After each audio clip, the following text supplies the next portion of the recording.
El canal del Congreso presenta.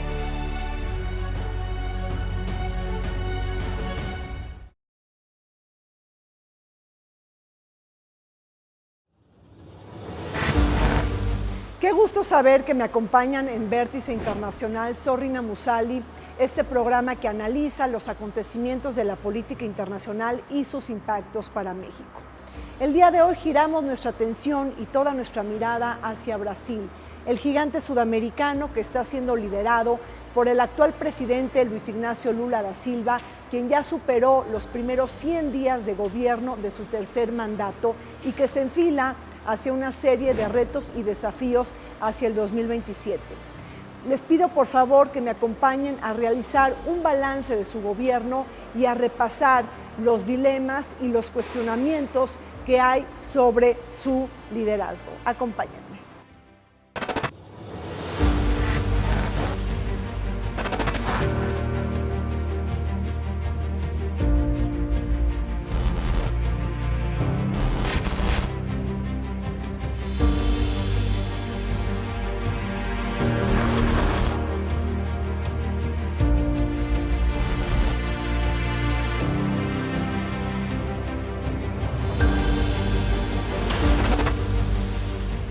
Lula da Silva ya cumplió los primeros 100 días de su tercer gobierno. El mandatario que derrotó al expresidente Jair Bolsonaro en las elecciones del 2022 en segunda vuelta electoral y que acreditó una ventaja mínima del 1.8%, lo que ha complicado las vertientes de la gobernanza política.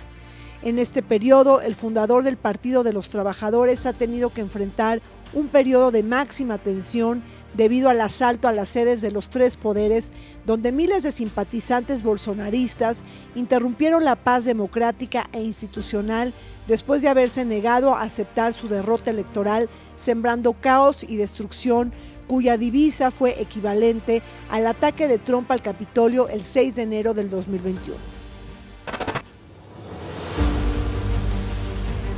El presidente de Brasil, Luis Ignacio Lula da Silva, ya superó los primeros 100 días de gobierno de su tercer mandato después de que haya tomado posesión del cargo el pasado 1 de enero del 2023. Para comentar sobre los retos, los logros y los dilemas que enfrenta de cara al año 2027, vamos a comentar en este espacio sobre la actualidad brasileña. Para ello nos acompañan desde la antigua sede del Senado de la República el embajador José Ignacio Piña Rojas, ex embajador de México en Brasil y diplomático de carrera. Bienvenido. Muchas gracias, Rina. Nos acompaña Alejandra Latapí, ella es consultora en comunicación pública y ex consejera electoral. Alejandra, un gusto. Gracias. Y está con nosotros el doctor Mario Ojeda Herrera, él es profesor investigador del Centro de Investigaciones de América Latina y el Caribe de la UNAM. Bienvenido, Mario. Muchas gracias. Embajador, el país que Lula da Silva recibe el 1 de enero del 2023 es muy distinto a este país que Lula gobernó entre el 2003 y el 2010. De entrada, un asalto a las instituciones, un conflicto postelectoral. ¿Qué hace Lula da Silva en estos primeros 100 días de gobierno para reencauzar la institucionalidad democrática? Con mucho gusto, Rina. Bueno, primero que nada, gracias por la invitación para este diálogo. Y bueno, ciertamente el contexto, no solo interno, sino externo, es muy diferente hoy al que tuvo Lula en sus dos primeros mandatos, ¿no? Efectivamente, él le tocó lidiar con una elección muy reñida, muy competida y muy polarizada.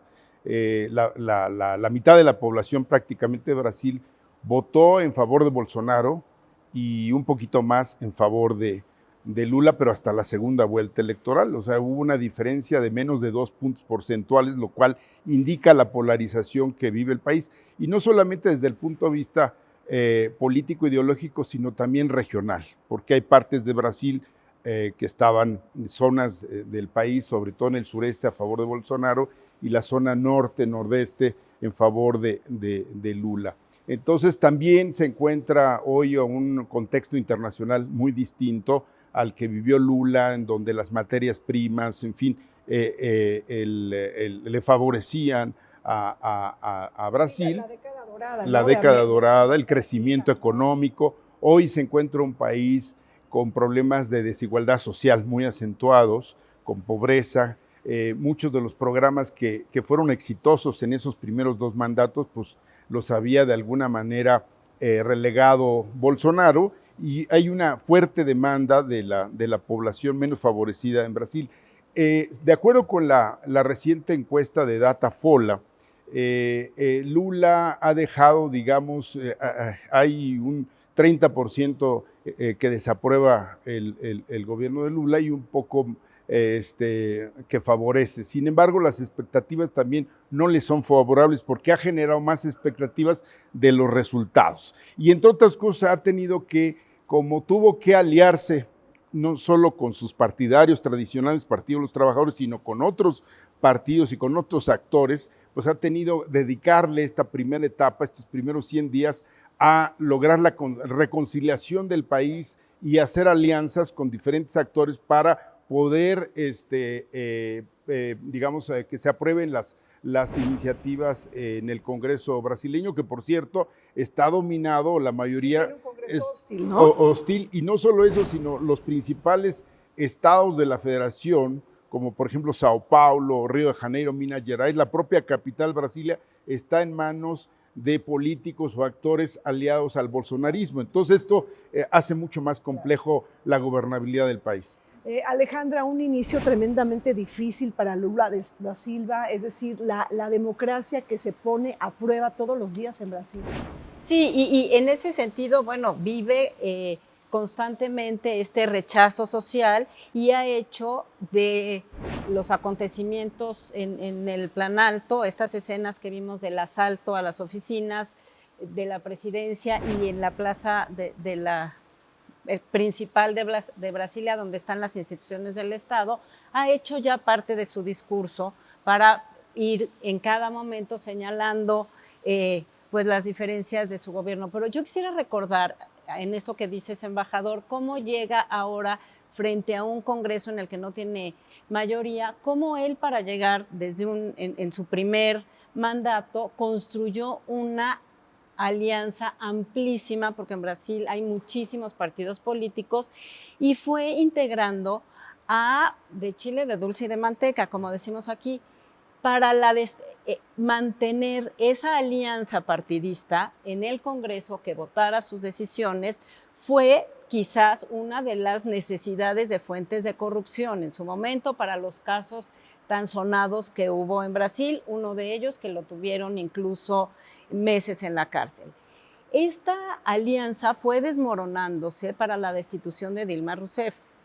Entonces hay que tomar en cuenta esas fuerzas políticas que en algún momento fueron aliadas del PT, después colaboraron para la caída del gobierno del PT y hoy dónde están colocados. Entonces, en ese sentido, sí Lula tiene la necesidad de volver a convencer a quienes fueron sus aliados, a quienes fueron sus competidores históricos, como el caso hoy de su vicepresidente, y tener enfrente a esa mitad del electorado que no votó por él y que van creciendo además, o más bien va disminuyendo, está alrededor de 34-38% en las últimas encuestas las simpatías, incluyendo a sus propios votantes. Entonces, a ver, Alejandra, lo que nos estás diciendo tiene un gran reto en materia de articulación política, de gestión, de volver a traer a las fuerzas políticas que lo apoyaban. Pero a ver, Mario, también tiene que enderezar el barco. Lula tiene que recoger a pedazos, ¿no? Todo el legado que deja Bolsonaro, sobre todo un impulso muy destructivo para el país. Claro, sin duda no, bueno, las circunstancias son muy distintas a las de hace 20 años, ¿no? Para empezar, pues su predecesor en aquel entonces era un demócrata, Fernando Henrique Cardoso, no es el caso de Jair Bolsonaro. Pues todo el mundo, bueno, existía la expectativa o el temor de que se armara una algarada como la que vimos en el Capitolio en Washington del 6 de enero de 2020, y pues sucedió como parodia también, porque hay que recordar que fue en domingo, ¿no? Cuando los poderes pues estaban, el presidente ni estaba en Brasilia, el Congreso estaba cerrado y lo mismo el Poder Judicial. Entonces, bueno, fue más una demostración de vandalismo pues, nihilista, ¿no? Pero no tuvo mayores consecuencias. Se vio muy hábil Lula, se movilizaron rápidamente para desarticular esta algarada y posibles amenazas militares. Hay 284 personas que han sido detenidas, que participaron en esos hechos lamentables. Efectivamente, bueno, como dice Alejandra, la negociación en Brasil es siempre muy difícil porque hay una plétora de partidos, ¿no? Está muy fragmentado. Entonces siempre hay que estar negociando constantemente. Ahora, claro, las circunstancias le son muy adversas esta vez, porque, bueno, hay una grieta, ¿no? Es decir, el país está partido en dos, como lo señaló el embajador, ¿no? Geográfica y económicamente. El Brasil próspero está en contra de Lula, ¿sí? Bueno, pues, entonces, yo creo que en ciertas cosas hay lado fino, en otras no. Creo que, por ejemplo, en algo en lo que falló él, fue que él prometió que él iba a gobernar para todos los brasileños, ¿sí? Bueno, sin duda, la algarada fue algo que pues, sí, escandalizó, pero descalificar, llamándole fascista a la mitad de la población, pues no es precisamente, no son términos de reconciliación o pues sí, no, bueno, Ahora, los proyectos políticos entre el expresidente Bolsonaro y Lula da Silva son diametralmente opuestos. Preocupa mucho la militarización que logró Bolsonaro dentro de Brasil. Digo, además es un país que tiene pues, un gran sustento militar, un país de dictaduras en el pasado. Pero Lula está proponiendo, embajador, no solo desmilitarizar a Brasil, sino sacar a los militares de los cuarteles. ¿Lo va a lograr? ¿Cómo lo va a hacer? Bueno, sin duda esa es una tarea muy compleja porque en efecto Bolsonaro no solo se apoyó en las, digamos, clases más conservadoras, la ultraderecha, los evangélicos, en fin, pero también en los militares. Los militares cobraron una gran fuerza, una gran presencia en el gobierno de Bolsonaro. Más de 11 altos oficiales del ejército ocupaban ministerios, las titulares, incluyendo el Ministerio de Salud, que en plena pandemia contra el COVID, bueno, pues eran militares los que dirigían el propio Bolsonaro tiene un origen militar y esa es una parte de la tarea que requiere realizar el presidente Lula para desarticular toda esta pues fuerza que obtuvieron los militares como resultado de estas manifestaciones del día 8 de enero. Bueno, pues no solamente se detuvieron a manifestantes que representaban, digamos, estas clases conservadoras, sino también hubo que desarticular ahí algún apoyo de las Fuerzas Armadas. Inclusive está hoy en la cárcel, producto de esto, el que fue ministro de Seguridad de Bolsonaro. Entonces, este es un tema muy delicado que pues evidentemente los militares siempre han tenido una gran presencia en Brasil en diferentes ámbitos, ¿no? Es un poder que influye mucho. Sin embargo, bueno, pues esa es parte de las tareas y las prioridades que tiene Lula, ¿no? Quisiera agregar, si me permites. Claro, Alejandra. Otro sector importantísimo, porque tuvo muchísimo que ver con el ascenso de una figura que era completamente irrelevante y menor durante tantos años en el Congreso brasileño como fue Bolsonaro, el papel del empresariado, de los grandes empresarios nacionales brasileños que fueron los promotores de la candidatura de Bolsonaro, que fueron los promotores de la distribución.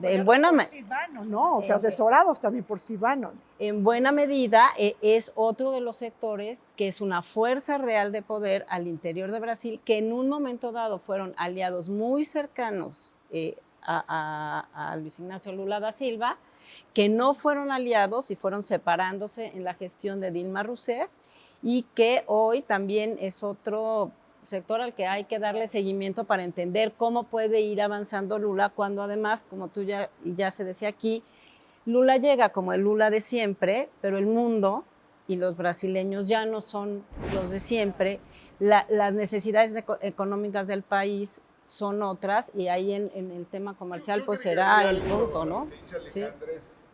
¿Cuáles son las bases? ¿Por qué ganó Bolsonaro una elección hace 4 años? ¿No? Yo creo que fueron 3 argumentos que le ayudaron a obtener el triunfo electoral. Uno, es justamente el retomar estas ideas conservadoras en favor de la familia, el voto evangélico, el contra el aborto, etcétera. Esa es una. La otra, el tema de combatir la delincuencia, combatir el crimen organizado. La gente lo que quería era justamente la seguridad, ¿no? Entonces, él ofreció mano dura contra la delincuencia, contra el crimen y contra la corrupción. Y el otro tercer factor, que es el que menciona Alejandra, y por eso también el sector empresarial en general lo respaldó, y aún todavía, porque prometió libre mercado, apertura comercial, quitar el proteccionismo que tradicionalmente caracterizaba a Brasil. Entonces, los empresarios se han favorecido con esa política, ¿no? Entonces, por eso el apoyo del sector privado. Y sobre todo de la seguridad, por ejemplo, embajador Mario, bueno, pues sí, buscó securitizar el país ante la creciente delincuencia e inseguridad, pero por otro lado tenemos el tema bomba, ¿no? Que son la explosión de armas en Brasil.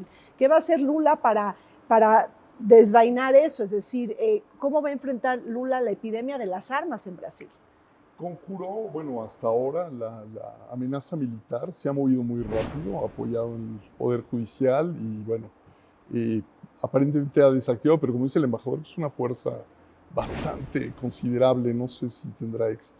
Pero efectivamente bajo Bolsonaro se liberalizaron las leyes relativas a la posesión de armas y entonces, bueno, pues hay un arsenal ahí suelto. El temor era precisamente, bueno, pues que esta algarada pudiera degenerar en algo mucho peor, ¿no? Coincido con Alejandra en que él, bueno, la primera presidencia él logró calmar, había mucha aprensión, mucho miedo, porque, bueno, pues por su origen y proveniencia. Tranquilizó a los mercados, puso en los ministerios económicos siempre ortodoxos. Yo no voy a jugar con la estabilidad financiera y económica del país. Entonces, y se alió, y no solo se alió, fue promotor de las grandes empresas brasileñas desde Embraer, y bueno, y tristemente de Odebrecht, no olvidemos, ¿no? Él fue como promotor de Odebrecht, aquí cuando vino fue precisamente promotor de esa empresa, hoy tan, bueno, ya desacreditada. Veo también, coincido, que bueno, que ahora ya ese poder económico no está con él, no lo apoya tan claramente, se decantó, como dijo Alejandra, por el bolsonarismo, ¿no? Lo apoyó abiertamente. Entonces, bueno, efectivamente este encono, esta fractura, esta división entre dos Brasiles, y pues además con el ingrediente tan peligroso de las armas, que quién sabe en manos de quién están, puede ser un cóctel muy peligroso. Ahora, hablemos, creo que no hemos tocado el tema del paquete de derechos y libertades en Brasil, porque Bolsonaro, bueno, pues fue un personaje sexista, xenófobo, supremacista, con posiciones muy extremas. ¿Y dónde queda todo este paquete de derechos y libertades para Lula? Es decir, ¿cómo va a revertir Lula pues tantas conquistas sociales que se habían logrado, por así decirlo, y que Bolsonaro pues de alguna manera revirtió?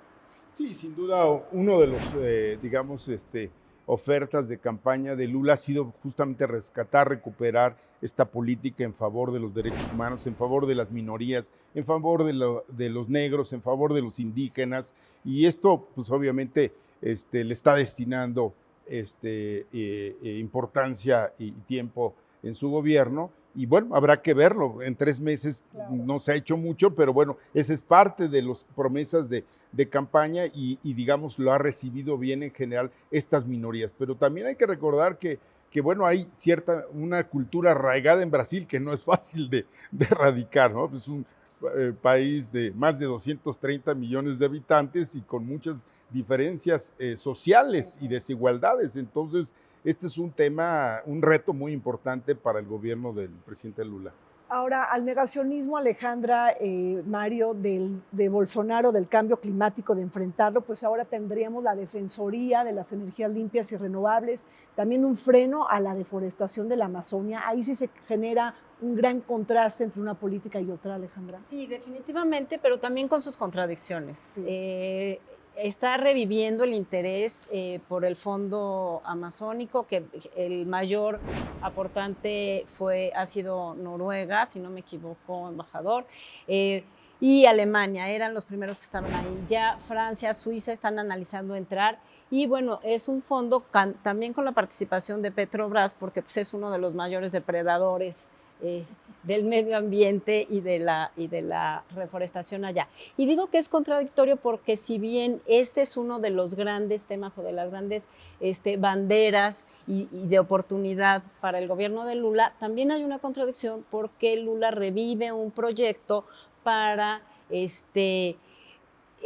construir carreteras, dar servicios, electrificar, llevar desarrollo a estas zonas de Brasil que implican, en un ejemplo que nos va a ser familiar aquí para nosotros, una gran deforestación para construir las carreteras, las presas, las centrales eléctricas. Entonces tendrá que encontrar un equilibrio, pero sí coincido en que estas son áreas de oportunidad para recuperar todos esos años perdidos, ¿no? La cumbre de los Sí. países amazónicos que se va a llevar a cabo en fecha próxima. Está ya convocada esta cumbre amazónica para retomar estos temas y también para invitar a los países industrializados a aportar,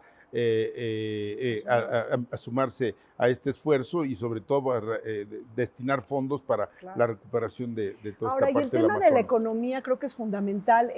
Lula está presentando, o digo, tiene interés de presentar una reforma fiscal, Mario. A ver, ¿cómo le va a hacer ahí con un Congreso tan hostil? Platícame. Bien, bueno, eso sí, se luce cuesta arriba. Quisiera retomar, antes de enfocarme en el tema de la economía, que ambos temas se conjugan, ¿no? La preservación del medio ambiente, con uno de los, yo creo que éxitos que hay que acreditarle a Lula en estos 3 primeros meses, que es este plan de rescate de la Amazonía, ¿sí? Que ha, bueno, puesto un freno a las industrias extractivistas, principalmente los mineros, ¿no? Que causan tanto daño a los campesinos por el oro, ¿no? Y la protección que ha decretado a la población Yanomami es, bueno, a eso hay que acreditárselo, pero es un plan emergente, ¿no? De alimentación, de medicina, en la cual, bueno, está encargando a los militares precisamente, quizá los está distrayendo. Efectivamente, pues Brasil siempre se ha debatido en esa contradicción, ¿no? Es decir, tenemos el pulmón de la humanidad, que siempre me parece una mala metáfora, porque un pulmón toma oxígeno y expulsa monóxido de carbono, y esto es al revés, ¿no? Pero bueno, entre preservar eso, pero bueno, pues ayúdenos con el costo, ¿no? Y que esa es una reserva que podría ayudar a la economía. También, bueno, nada más para cerrar, bueno, lo de los afrodescendientes ha sido también algo que hay que abonarle, ¿no?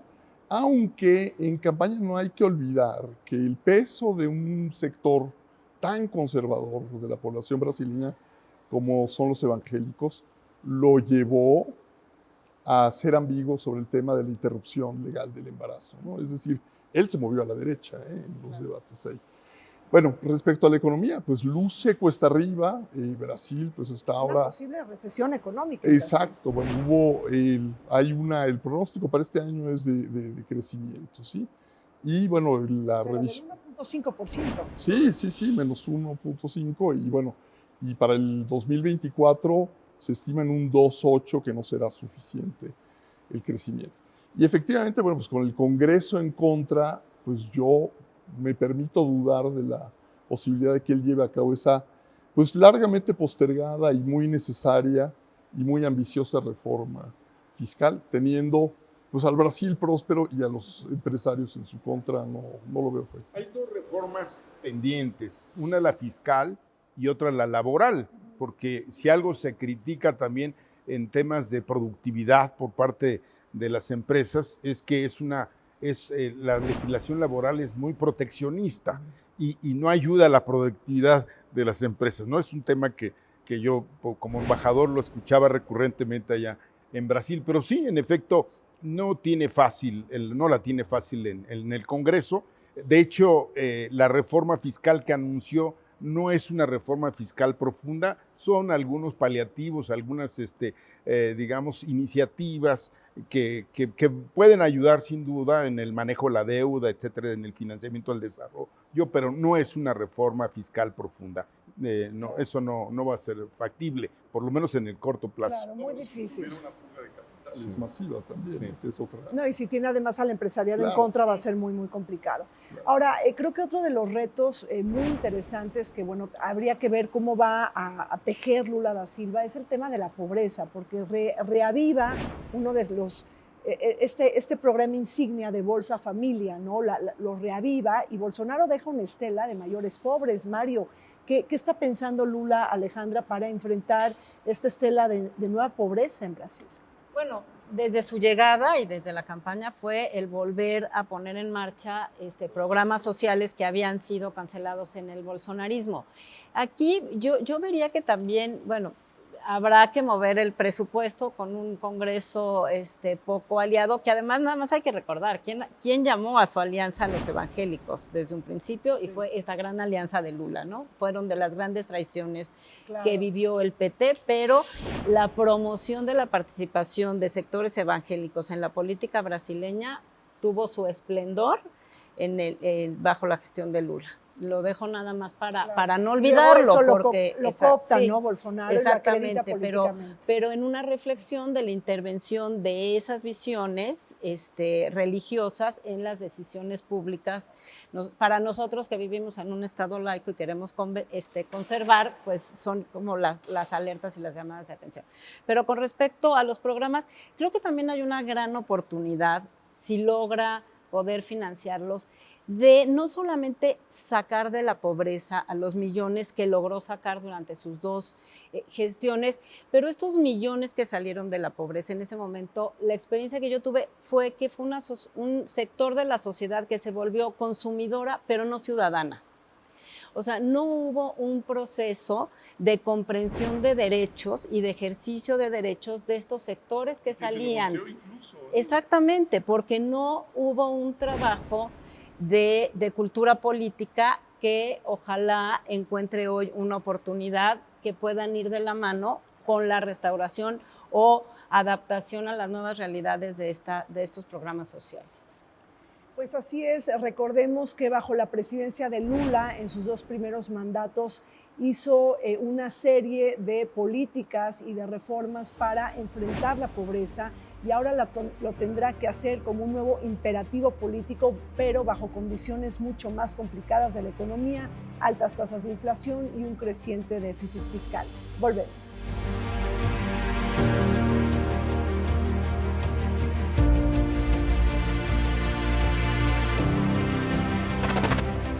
En el proceso para impulsar el desarrollo del país, el mandatario Lula da Silva se enfrenta a diversos desafíos como la reinserción de Brasil en el escenario global después de una política exterior de aislamiento internacional y regional seguida por el expresidente Bolsonaro. Asimismo, será necesario garantizar el retorno a la normalidad democrática, aminorar la división política como resultado de los asaltos a las instituciones del país a principios de año y la polarización evidente entre la población brasileña. Otros principales retos serán reducir la influencia y presencia militar en la toma de decisiones y frenar la deforestación de la Amazonia.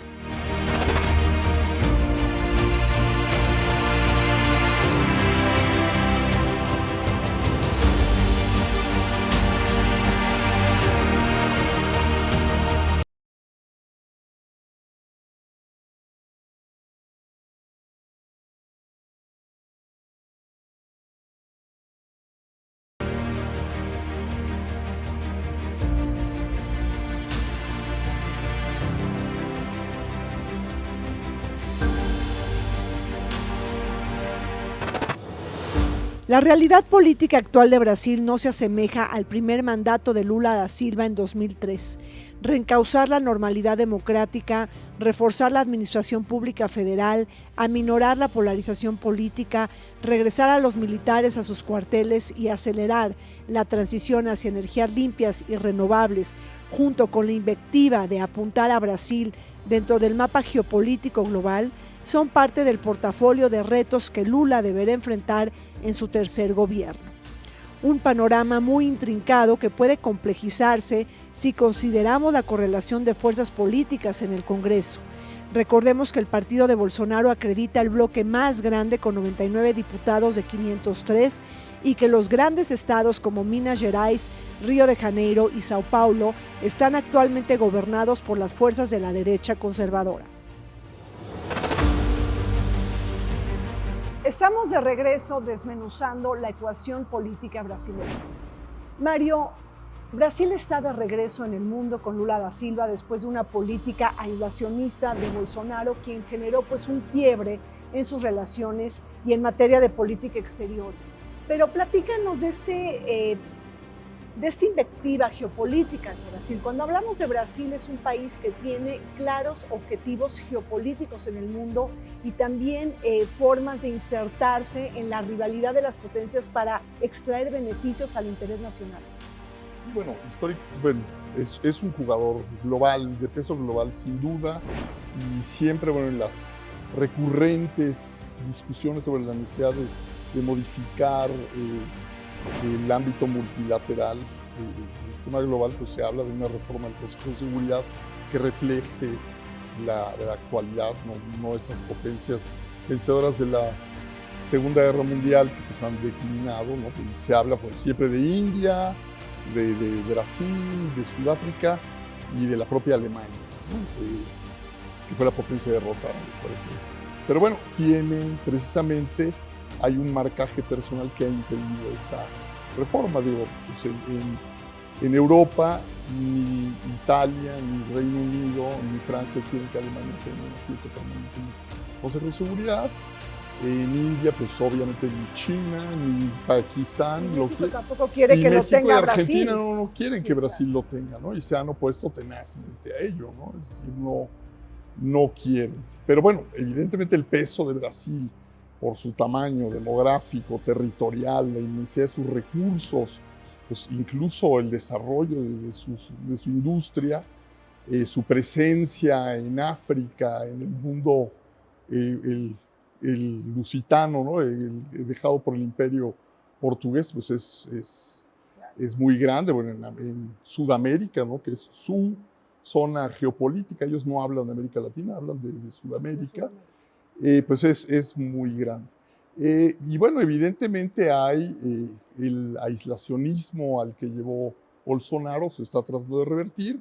Brasil volvió a CELAC, ¿no? Se había abandonado el protocolo de París, bueno, vuelve la protección al medio ambiente. Bueno, hay mucha ambición, pero yo ahí sí tengo mis resquemores, cómo se está haciendo, ¿sí? Se está haciendo en un contexto muy distinto. Creo que bajo la conducción de Celso Amorín y el consejo de Mario García, Lula fue muy hábil en sus dos primeros gobiernos en diversificar las relaciones, ¿no? Tenía muy buenas relaciones con la Unión Europea, muy buenas relaciones con los BRIC, pero también muy buenas relaciones con Estados Unidos.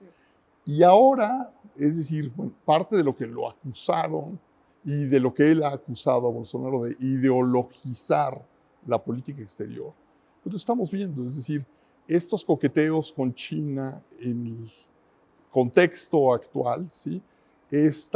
Bueno, de utilizar el yuan frente al dólar. Sí, o sea, parar ahí la hegemonía del dólar en las de transacciones insertar a financieras. Dilma Rousseff en el banco de los BRIC.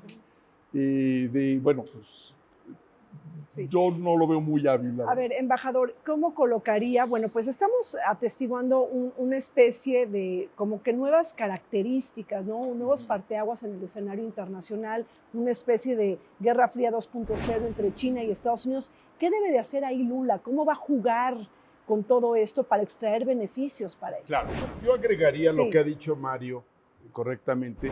Sin duda, Brasil es una potencia, país más grande del mundo, como dicen los propios brasileiros, ¿no? Como país continente. Sí, es ¿no? la primera economía de América Latina. Sí.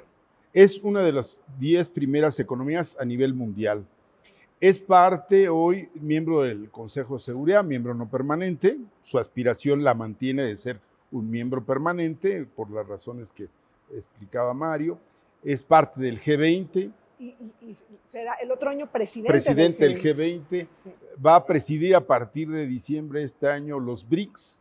Los BRICS, hay que verlo, es Brasil, es China, es Rusia, India y Sudáfrica, representan pues un cuarto del PIB mundial, representan 40,000 millones de personas de la población mundial, o sea, el 40% de la población la integran los BRICS. Hoy la India se ha convertido en el país más poblado del mundo. China es la segunda potencia mundial. Entonces hay que entender pues estas aspiraciones brasileñas de retomar su lugar en el mundo, en la diplomacia multilateral y regional, por supuesto. Se reincorporó a la CELAC, está retomando la idea de UNASUR, y bueno, acaba de estar recientemente en China, ya visitó, digamos, se ha reunido con más de 30 jefes de Estado, aunque ha visitado pocos. Visitó en primer lugar a su socio inmediato, que es Argentina, se reunió con el presidente Alberto Fernández, luego fue a Uruguay, estuvo también ya con el presidente Biden lo invitó a Washington, tuvo una visita. Y antes que China. Y antes que China. Si me permite un matiz nada más. Estos BRICS, bueno, pues las dos únicas democracias son Brasil y Sudáfrica, porque los otros tres, bueno, son de dos grandes autócratas que son Putin y Xi Jinping, y el tercero, Narendra Modi, es, bueno, la India es una de las democracias en gravísimo retroceso, ¿no? Y bueno, amenaza derechos humanos de las minorías étnicas y religiosas. Entonces, ahí sí yo siento que él está en un dilema, ¿no? ¿Va a jugar con las democracias o va a jugar con las autocracias? Y además que esta organización surge en un mundo que no es el de hoy. Entonces, el sentido de estos países de aliarse en el BRICS tenía buscar un papel enfrente a dos grandes potencias verdaderamente polarizado. Hoy que se están diversificando los tamaños de los poderes en el planeta, quizás también habría que revisar el sentido y la orientación propia de la organización. Sin duda, ¿no?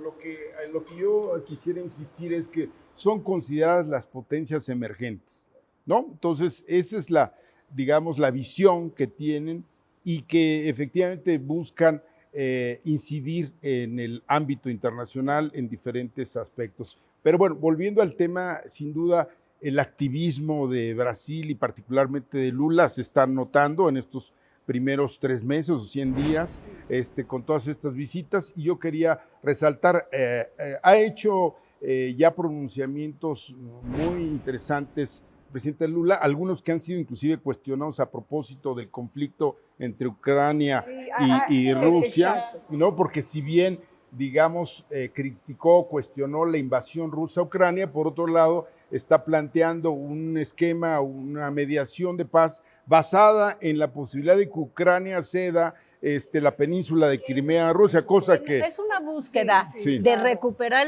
el liderazgo mundial, pero con tradicional y no superado visión imperialista o imperial de los siglos anteriores de Brasil. Entonces, ¿qué ven? Pues es un país chiquito. ¿Por qué el país chiquito no va a ceder frente a la gran potencia? Vuelve a ser esta visión también de Brasil con respecto a buscar que por el tamaño del territorio de la población, tener un papel distinto, y es esa búsqueda de recuperar un liderazgo que tuvo Lula el siglo pasado, en años anteriores, en un mundo que hoy ya no es el mismo. Yo quisiera añadir, perdón, Rina, creo que fue muy desafortunada su intervención. No es la guerra de Rusia contra Ucrania, es la invasión de Ucrania por Rusia, ¿sí? Es decir, es una expansión imperialista. Las cosas hay que decirles por su nombre, no es un conflicto. Entonces, y él ha tenido,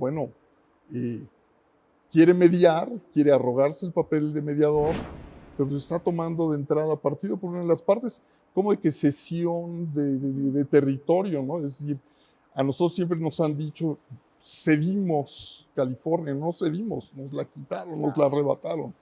Y en eso creo que él, se pretende hacer pasar por un gran pacifista y por un campeón de los pueblos oprimidos. No, pero además hay, hay otro factor que complejiza mucho las cosas, porque él tiene una cercanía con Biden, sobre todo ideológica. Además, los dos presidentes fueron agravados por los asaltos a los poderes.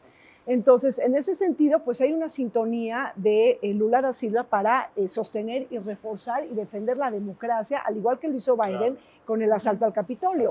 Entonces, una aseveración de este tipo, bueno, pues le da calambres a Estados Unidos. Claro. ¿No? Calambres, hay una contradicción en este pronunciamiento porque acaba en la reciente visita a China, apoyó a China en este tema de Taiwán, en donde es decir, respaldando que es parte integral de China, Taiwán. Entonces, aquí hay una contradicción respecto a su postura sobre de no intervención y sobre todo la cesión de territorio. Así Entonces, pero en fin, es una contradicción que le ha traído ya algunas críticas de distintos actores a nivel internacional. Sobre el viaje a China creo que es fundamental comentarlo. Sí. Argentina, por ejemplo, sí participa en la nueva ruta de la seda, pero no lo hace Brasil. Hubo ahí un coqueteo para traer a la joya de la corona, sobre todo pensando que en estas vibraciones geopolíticas que tiene Brasil en el mundo. ¿Qué pasó ahí? ¿Qué acuerdos tomó en la visita? Bueno, la verdad los desconozco. Sí, no le di seguimiento. Yo quería decir... Pero ¿apostaría Brasil a entrar a la ruta de la seda, Mario? Bueno, yo creo que, a ver... Solo un comentario, digamos, sí, por favor. Porque yo leí el comunicado, son 50 puntos, el comunicado conjunto entre Brasil de la visita de Lula a China, y no se menciona el tema de la ruta de la seda. Sí se menciona, digamos, de una manera recíproca el que China le da la bienvenida a esta postura de integrar un grupo de países para ayudar a la paz en Ucrania. Como Brasil apoya la iniciativa china también para lograr un diálogo entre Ucrania y Rusia, pero a propósito del tema de la ruta de la seda, no está mencionado explícitamente, aunque hay que recordar que China es hoy el principal socio comercial de Brasil, no solo desde el punto de vista económico, comercial, sino también de inversiones. Entonces la presencia china es cada vez más fuerte en Brasil. Otra cosa, ¿sí? Bueno, él se presenta, hablando en términos de política exterior, como un campeón del multilateralismo. Y uno de los principios sagrados del multilateralismo después de la guerra, en el mundo de la posguerra, fue la inviolabilidad de las fronteras nacionales. Entonces, bueno, hay una contradicción. Luego, el tema de las democracias. Él está en deuda con Biden. Biden dijo muy claramente en campaña que él no iba a permitir un amago contra la democracia en Brasil. Lo dijo abiertamente a lo largo de toda la campaña. Y bueno, y en esta disputa, ¿sí? Pues global, yo creo que él tiene que tener muy claro en dónde está situado. Es decir, voy a recurrir a un símil, a un antecedente histórico y símil, que es Getúlio Vargas. Getúlio Vargas coqueteó con los nazis, coqueteó con Roosevelt, se dejó querer, a ver qué me das tú, a ver qué me das. Y bueno, finalmente, en el momento en que la guerra ya parecía inminente, pues optó por el lugar donde le convenía, es decir, él estaba en el hemisferio occidental y siguió el panamericanismo y bueno, Brasil le declaró la guerra al eje e incluso mandó un contingente militar considerable que participó en el frente de guerra italiano. Fue pragmático, ¿no? Y entonces ahí yo siento que aquí sus devaneos ideológicos lo han llevado a terrenos muy pantanosos, bueno, sí. Apoyar a Daniel Ortega, apoyar a Nicolás Maduro, a Díaz-Canel. Vamos, contrastémoslo con Gabriel Boric en Chile, ¿no? Que es de izquierda, pero que no consecuenta a estos tiranos, ¿no? Y cuando además hoy Brasil no tiene la bolsa para gasto internacional que tuvo durante las pasadas gestiones de Lula. Entonces ahí yo creo que ese tiene un peso también, y quizás ahí es, si su mayor socio comercial e inversionista es China, también ahí tendrá que ver cómo va equilibrando las necesidades del país. Pero también hay otros síntomas, otros gestos, embajador. Lula está buscando que Brasil entre a la OCDE, pero por otro lado está el sur global. ¿no? Es decir, ahora que va a ser presidente del G20, bueno, pues el tema del sur global de alguna manera sí está en los conceptos y en las caracterizaciones, ¿no? Del orden internacional, sobre todo en la cooperación sur-sur. Y ahí, ¿qué postura está tomando el norte, el sur, la voz de las economías emergentes? Es decir, tiene pues una apertura de cartas, ¿no? Y va a ser bien importante ver cómo va a jugar. Sí, bueno, sin duda Brasil y Lula quiere estar en todos los foros mundiales y regionales. Insisto, regresó a la CELAC, está retomando el tema de UNASUR, está dándole énfasis a la integración latinoamericana, pero priorizando a Mercosur como su área de influencia, ¿no?, más importante. Y bueno, aquí el tema es, también ha anunciado que va a acercarse nuevamente con los países de África y con los países árabes, sí, ¿no?, con quienes ha tenido una mayor relación o una estrecha relación. Sin duda, Brasil tiene una presencia fuerte en África. El problema es en la parte económica, que ahora con que la va a financiar, pero, por ejemplo, tiene mucho más embajadas que México en todas estas zonas geográficas, ¿no? Entonces, es un tema que ahí le favorece a Brasil. Bueno, pero no olvidemos que quizá el gran activismo de Lula da Silva en Brasil está relacionado con una dificultad de poder sobresalir en política interna debido a que su política pública puede estar contrairada ante un Congreso hostil o no de mayoría del Partido de los Trabajadores y sus alianzas. Hacemos un corte, regresamos.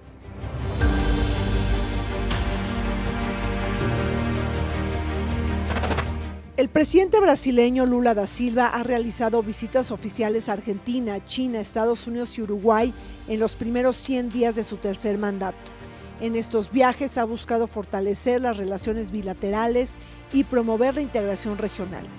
Su visita a México, aún por definirse, y Japón como invitado del G7 y a la India en la cumbre del G20 resultan relevantes, ya que muestran parte de la política exterior del mandatario que busca reposicionar a Brasil en el redil internacional. Durante sus anteriores mandatos también visitó países como Mozambique, Francia, Cuba, Irán y Portugal, promoviendo la cooperación, la solidaridad y la defensa de los intereses brasileños en el mundo.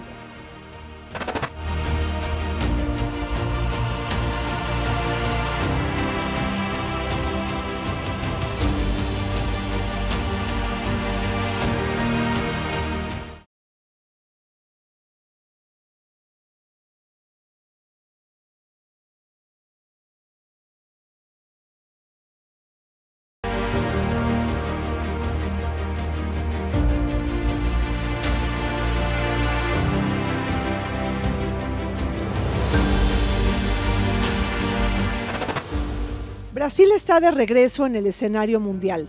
Después de la divisa aislacionista del expresidente Bolsonaro, Lula da Silva utilizará todas sus habilidades diplomáticas y experiencia política para colocar a Brasil dentro de los grandes debates internacionales y posicionar sus atributos como poder geopolítico regional. Mejorar la relación con Estados Unidos, fortalecer su relación con China, consolidar su liderazgo en América Latina y, sobre todo, revitalizar el Mercosur, así como lidiar con la crisis humanitaria de Venezuela, forman parte del cóctel de desafíos que Lula enfrenta como gobernante de Brasil.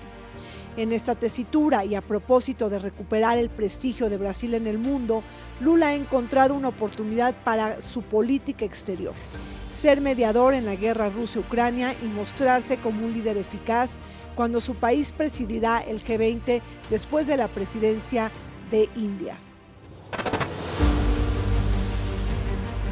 Continuamos con nuestro análisis sobre los 100 días de Lula da Silva en Brasil, 100 días ya superados y enfilados hacia los próximos 3 años de gobierno para contabilizar, embajador, 4 años del periodo político. Embajador, si sumamos el PIB de Brasil y el PIB de México, suman y superan más del 50% del PIB latinoamericano. El hecho de que México y Brasil de alguna manera tengan mayores simpatías ideológicas es una buena noticia para América Latina. ¿Le estamos aprovechando, por ejemplo, en temas de integración latinoamericana? Bueno, sin duda, hoy se observa claramente que hay no solo esa simpatía, sino ese compromiso de retomar las relaciones bilaterales al más alto nivel. Este mismo mes de abril habrá una reunión de la Comisión Binacional, vendrá a México el canciller brasileño para revisar el estado que guarda la relación en todos los ámbitos: político, económico, comercial, de cooperación, en fin, migratorio, donde ahí tenemos un problema en relación con las visas que les impusimos a los brasileños. Es un tema delicado. Y luego se esperaría una visita del presidente Lula en este mismo primer semestre del año, como él mismo lo prometió hace un año cuando vino como candidato, estar acá para justamente retomar la relación, privilegiar la relación. Brasil es nuestro principal socio comercial en América Latina y el Caribe, y es el principal destino de las inversiones mexicanas en toda América Latina y el Caribe. Es nuestro 7º socio comercial sin tener un acuerdo de libre comercio. Los brasileños aspiran a tener un acuerdo más amplio que el que hoy tenemos, pero bueno, veremos. Y sí es muy importante que Brasil y México pues, favorezcan la integración latinoamericana. Alejandra, es histórico que México y Brasil estén teniendo una afinidad ideológica y política con ambos presidentes. Es algo que no se había visto. Y bueno, pues ahí tú, ¿qué lectura tienes de estos liderazgos? López Obrador, Lula da Silva, ¿en dónde están sus sintonías y sus grandes diferencias? Mira, yo no soy, primero quisiera decir que no soy tan optimista como el embajador, porque la historia de las relaciones México-Brasil siempre han estado llenas de buenas intenciones que no se traducen en los resultados señalados. Habría que esperar a ver si esta binacional logra lo que todas las anteriores finalmente no se han concretado del tamaño de las ambiciones con las que se ha llegado.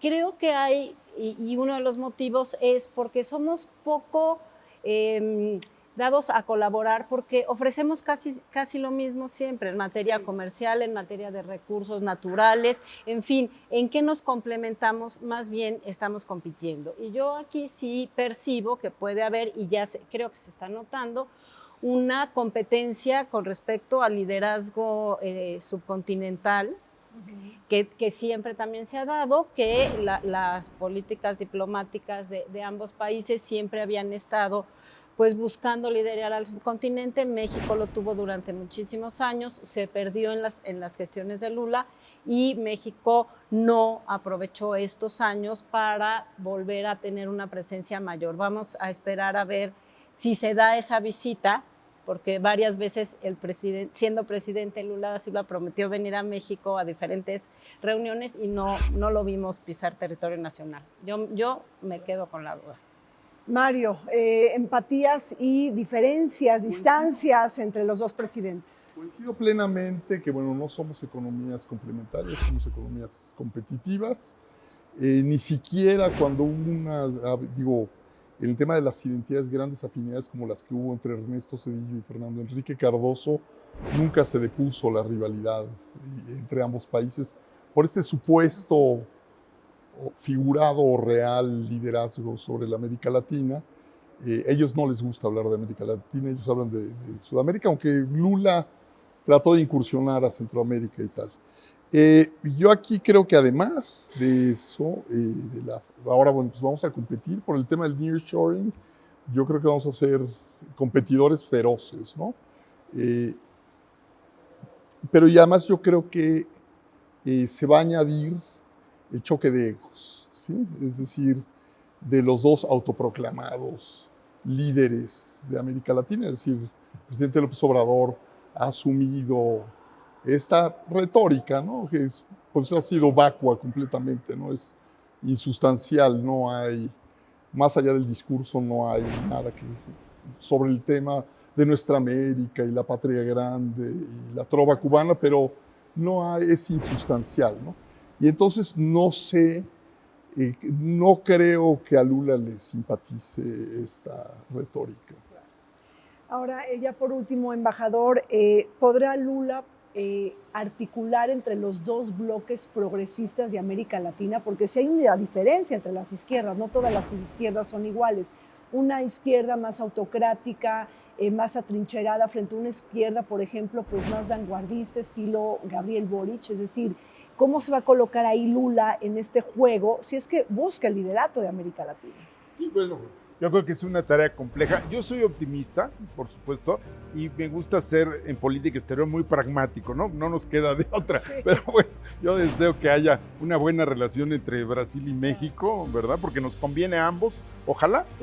Pero bueno, repito, espero no pecar de optimista.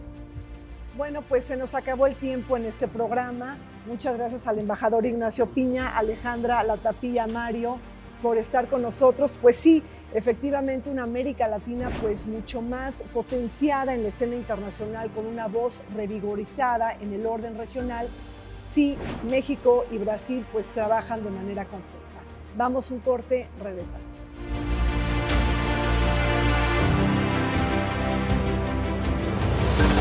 Desde que México reconoció la independencia de Brasil en 1822, ambos países han mantenido una relación de cooperación en diversos ámbitos como el comercio, la cultura, la política y educación. En materia económica, se ha trabajado para promover el intercambio comercial que totalizó los $10.023 millones en 2022, de acuerdo con datos de la Embajada de Brasil en México. Mientras que en el ámbito político, han colaborado en foros regionales e internacionales para promover la paz, la seguridad y la cooperación regional en la CELAC, la OEA y la ONU. A lo largo de sus 3 mandatos, Lula da Silva ha visitado México en 4 ocasiones, 2 en 2004, en 2007 y en 2010. Este año el presidente López Obrador le extendió una invitación formal. Me despido de ustedes de Vértice Internacional. Soy Rina Musali, los esperamos todos los martes por el canal del Congreso.